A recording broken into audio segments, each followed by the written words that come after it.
Hi, podcast listeners and subscribers, and if you're not subscribed, please do it. Here's why. These are times of social distancing, dealing with the COVID-19 pandemic. And while social distancing is smart in our physical lives, let's draw closer to the media that connect us. You know, this program started more or less 10 years ago in the wake of the financial crash, when we were asking ourselves, how can we do better than what we've had before? How can we do housing, healthcare, work, social life, politics better? In 2008, we failed to take advantage of the crisis to really make the changes that would have avoided at least some of the crisis we're facing today. We said back then, let's not recover the system that just crashed. Let's come up with something better, something that works for more of us, more of the time, for more healthy lives and a healthier planet. We said that then. This time we have 10 years of programming designed to answer those questions under our belt. So subscribe at lauraflanders.org/listen. Just join our mailing list, and we'll keep the information about the content coming.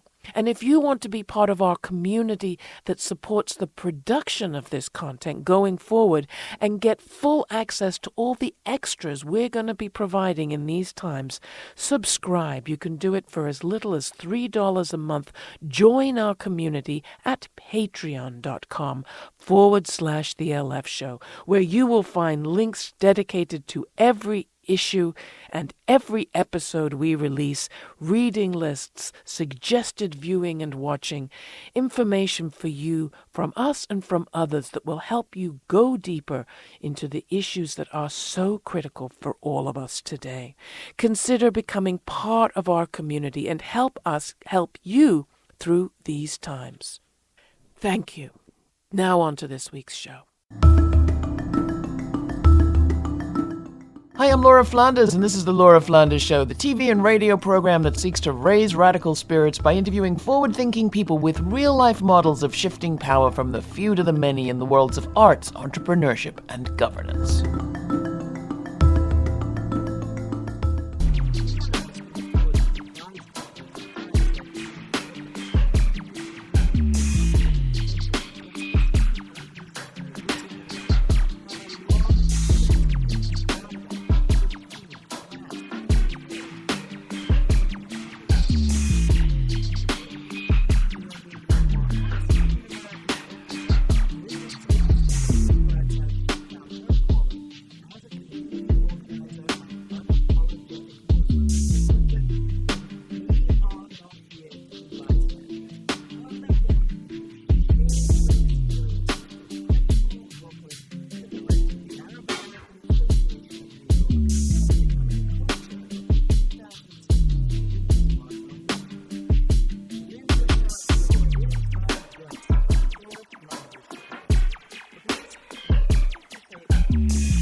Linda joins us now from her hometown in Brooklyn. Linda, welcome. Glad to have you. Thank you so much for having me, Laura.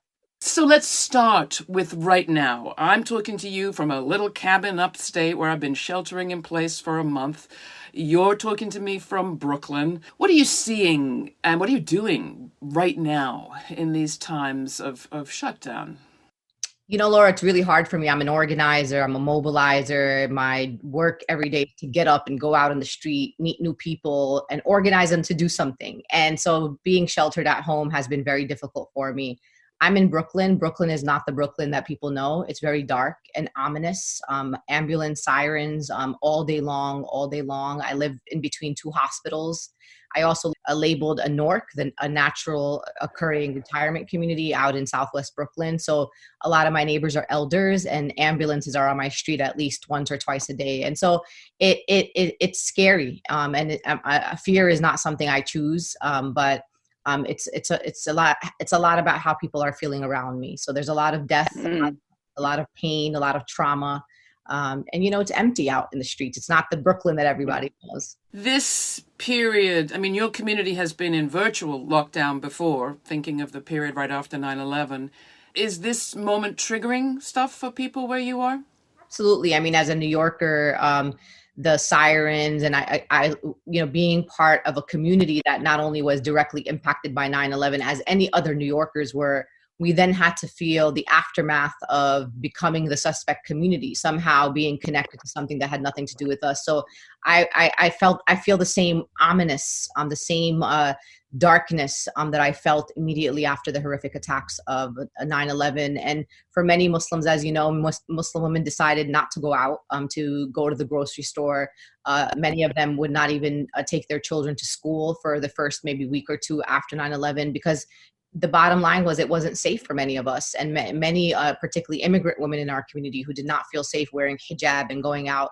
Now I feel a different kind of sense, because going out to the grocery store for its essential items, I'm covering my face. And it's interesting, as you know, around the world, there have been policies targeting Muslim women in particular who wear niqabs, who cover their face, talking about security threats. And now we're in a global pandemic, and we're encouraging people to cover their faces and go through. So it's just the irony. It's all like really confusing. Is your dad's shop still open? I mean, we say it's a shutdown, but a lot of people are working, and a lot of Arab Americans and Muslim Americans are working, both in groceries and in healthcare. My father owned a bodega in New York. Overwhelming majority of the bodegas and the essential workers are people from the communities that I come from. They're Muslim Americans, they're Palestinians, they're Yemeni Americans, South Asians, and of course, Central Americans, who are from also very significant in the community that I live in right now in Brooklyn. And these are the essential workers. They're our people. And what about healthcare workers? We're seeing a lot of Muslim healthcare provide extraordinary service. And some of them go above and beyond. I'm thinking of the guy in Connecticut, was it Saud Anwar, who discovered how to use a single ventilator for 7 people and then got a parade in his village. Is anything, do you think, changing? Is a penny dropping about the work that Muslim Americans do here? One thing that people don't know about Muslims is we're actually 13% of the medical population, of doctors and nurses in healthcare. We're also about 12% of pharmacists in the United States of America. So it's guaranteed that if, God forbid, something were to happen to you, somewhere along the line, you are going to be treated with love and compassion and expertise by a Muslim American healthcare worker. And it's unfortunately hasn't stopped. Think that they would take a break, understanding that this pandemic does not discriminate against people's political ideology or where they come from or their faith. And they continue to put forward, there have been social media campaigns around this idea of the Corona jihad, somehow that this is somehow we're behind it. The Muslims are behind it. There's been a lot of, Donald Trump has engaged in some of this Islamophobia, and people that are in power. There was this one tweet from a very prominent radio host with millions of followers that said something to the effect, basically using a tweet to kind of blame all Muslims and say, here's what we can do to the Muslims afterwards. And I'm like, really, folks, this is not the time. Well, it's never the time, but this is definitely not the time for that. We're talking about your pride as a Muslim. I'm going to ask you to read a portion from your book where you talk about putting on the hijab for the first time and why. No one noticed me as I picked up a black 2-piece hijab and slipped it over my dark shoulder-length hair. I smoothed wayward strands under the headband and walked over to the mirror, standing on tiptoe behind my mother and sister to see myself. What do you think? I asked them. Everyone turned my way, and the voices around me hushed one by one. My mother and Hiba moved aside to allow me an unobstructed view of myself. Yumma reached out, and the soft black cloth gently, then touched my cheek. It suits you, Habibti, she whispered, as if loath to disturb the unexpected reverence of the moment. I could tell she sensed the emotion welling up inside her oldest daughter. My sisters watching me silently recognized it too, because gazing into the gilt-edged mirror, I felt as if I was truly seeing myself for the first time. A young Muslim woman stared back at me, her chin lifted high, dark, kohl-lined eyes alive with interest and something more. For the first time in my 19 years, I appeared to the world as exactly what I was, unapologetically Muslim. I remember placing a palm over the mound of my belly and thinking simply, this is it. 3 small worlds, yet they held a lifetime of searching. Those 3 small words. The book is packed with moments like that crystallize some truth for you. Have you had any recently? Is this pandemic been a moment of Any this is it kind of moments? Absolutely. I mean, as you know, during the pandemic, the suspension of the Bernie Sanders campaign, watching the people that are not accessing hospitals because they're worried about their healthcare bills that will come after, the crystallization for me has become to be even more unapologetic and to fight harder than I ever have for things like Medicare for all. No more negotiating, no more working within the system, no more trying to be rational and appeasing those that are in power. We finally realized that those in power had every tool at their disposal, and they've had extra resources to provide for our people. So I have gotten into this moment where when I get out of this pandemic, I'm going to be an even different kind of organizer, just even more bolder and more braver than I ever was before. Was it a stretch for you to get involved in the Bernie Sanders campaign, you, community organizer in the streets? To be honest, I've never really got involved in a presidential campaign before Bernie Sanders. I was obviously involved back in 2016. And one of the reasons was not because of Bernie Sanders. He's a great guy. I think he is a bold man with a vision. I got involved because he aligned with my values and principles. I mean, he was fighting for the things I've been fighting for almost 2 decades now.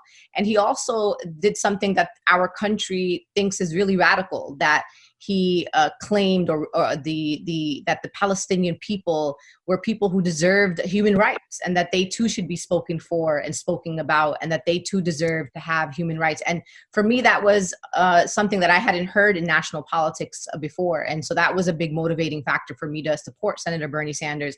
And also, I like to make history. That's been my work. I've made history many times in the last 2 decades. And for me, I was, moved by this idea that in a time of rising fascism and rise in anti-Semitism and Islamophobia, that we could elect the first Jewish American president. I mean, what kind of message would we send? What kind of story would we have written in history that in the face of a Donald Trump administration, we ended up coming out of that with a Jewish American president who was a democratic socialist, who was moved by his own Jewish values to fight for justice for all people. And that's what I believe about my own faith. And unfortunately, we fumbled as a country on that, but it's still a vision that I have in my heart.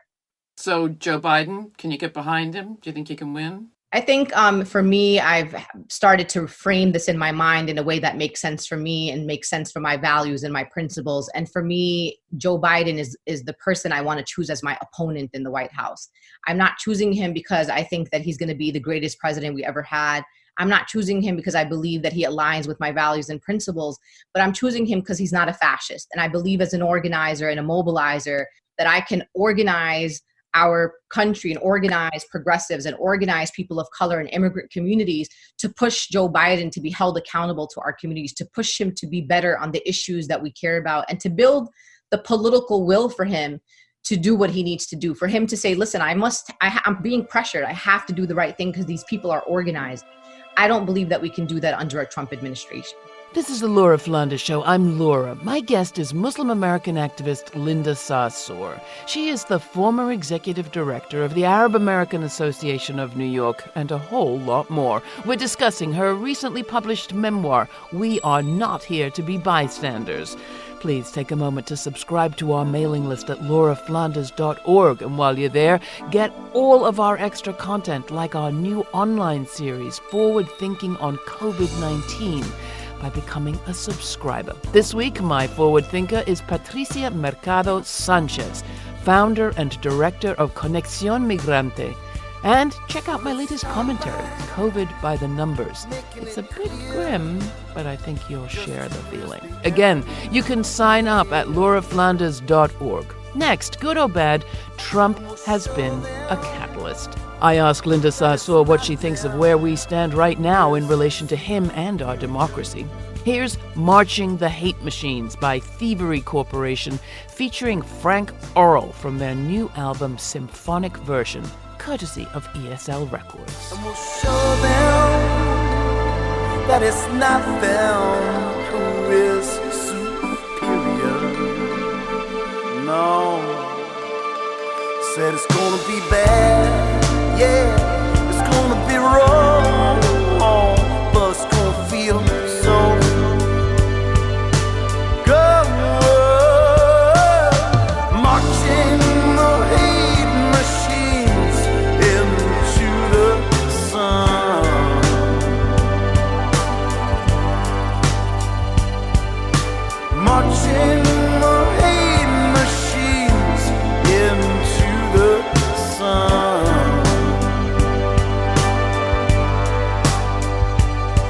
Well, let's start by making it clear, man, just who is the enemy here.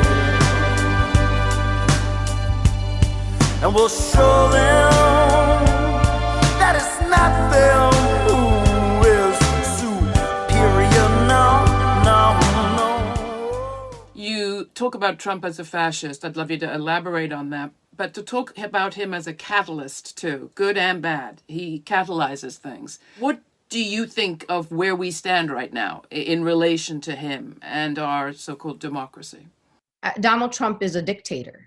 He has been very clear about that, even in light of the pandemic. When asked whether governors should reopen their states, he basically said, I am the authority. I am the biggest authority.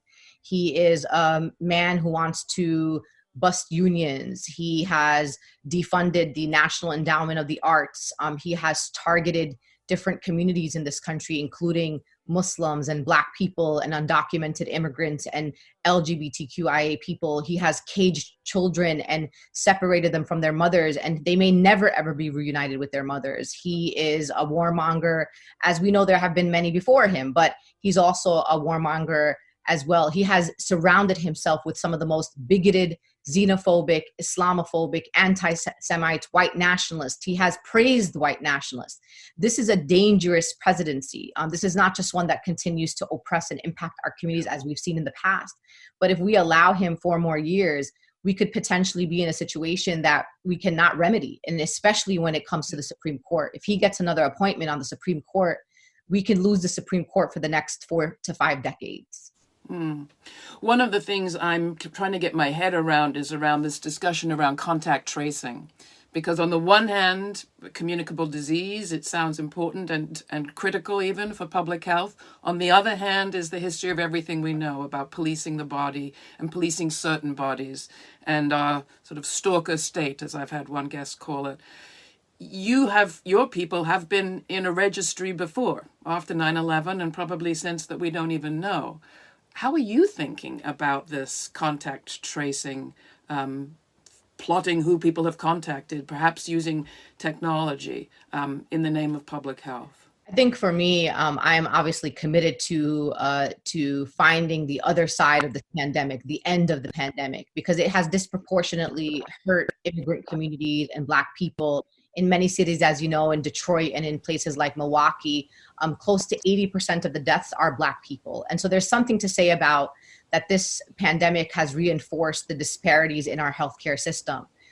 But when it comes to the tracking, for me, it is very triggering. Knowing that my community in particular, and even communities, Black people and those who are not Black Muslims, know from COINTELPRO and know from other times in our history of government tracking, surveillance, and technological surveillance that it is going to infringe on our civil liberties. And we have to figure out a way with some of the champions in places like Congress and allies and those, even libertarians and others, how we're going to band together to say we can support elements that are going to address this pandemic directly, but what happens to the information that has absolutely nothing to do with the pandemic? Is that expunged? Where is that stored? Where is it not stored? And so we have to, as the American people, ask these questions. And oftentimes, and you know this, Laura, from history, the American people don't ask questions. They watch the internment of Japanese. They have watched the exclusion of the Chinese. They have watched us build out policies, and they take the government's word for it. And I want you to know that I'm part of a generation that will not take the government's word for it, that we are going to ask questions and demand accountability. Let's talk for a minute about the Women's March, because I want to talk about the demands of the Women's March and what might have been different about our moment now had those demands been paid as much attention to as the controversies that followed the march. But I do need you to address the accusations of anti-Semitism that followed the march, and particularly around your fellow co-chair, Tamika Mallory. How are you thinking about that now? And are there learnings from all of that for you that we should share? I think for me, Laura, as a Muslim American, and for Tamika as an African American woman, we found ourselves at the highest platform in this country on that 2017 Women's March. And we were very powerful. We had amassed a lot of political capital. the bottom line is our opposition was not going to let us just fly by. They were going to find ways to try to discredit us, to invalidate the work that we were doing. And as you know, historically, particularly to Muslim Americans and to Palestinian Americans, accusations of anti-Semitism or the weaponization of anti-Semitism has been used quite often, and it had been used against me in the past. So I was not surprised. And I think the addition of Tamika Mallory's presence at Our Savior's Day, which is, as you know, a annual event of the Nation of Islam, refueled that and reinforced the accusations that many were labeling us with. And what I say to people is that every community has different experiences. And the Women's March and our leadership at the time immediately rejected the anti-Semitism and homophobia and misogyny that comes from the minister, Louis Farrakhan. But we also had to recognize and teach white women in particular that the relationship that Black people have with the Nation of Islam is not the same relationship that white people have to them. They have been at the forefront of anti-gun violence intervention. They have been central in re-entry programs for those who are formerly incarcerated. They run food pantries in some of the poorest cities in this country. And in fact, in the cities where they are the most prominent, believe it or not, you see low crime rates. They are able to police their communities in ways that are dignified, that allow people to feel safe. And so what we learned is that there has to be a lot more learning to do. We cannot build a movement in this country without understanding where we come from, who our quote people are. And unfortunately, people try to impose on us who our people should be and who our people should not. And so the lessons learned is not that there's any regret. I think that there just needs to be more conversation and more courageous conversation. And one of the things I did learn, and I've been teaching white women in particular across the country, is that unity is not uniformity.